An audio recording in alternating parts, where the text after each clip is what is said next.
Hello and welcome to this video.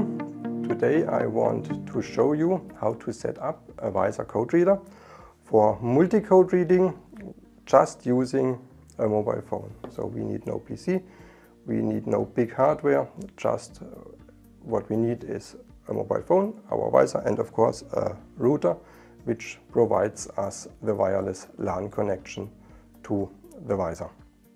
What we see here is our SensoFind app. The SensoFind app can be installed over the Apple Web Store or over the SensoPart homepage where it is available for Android systems. And I start the SensoFind and you see already there is one sensor in the list. This is exactly the sensor I have mounted here.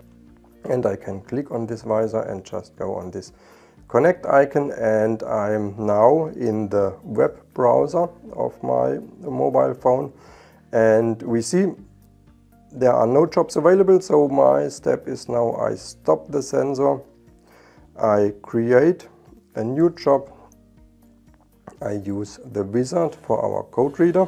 What's happening now is the VISOR is performing an autofocus and auto brightness. Image setup completed, looks fine. So I search for codes now.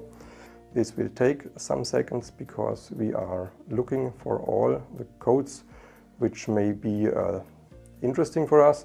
And in this example I have two codes on this label. It's a ECC 200 code and a GS1 128 code.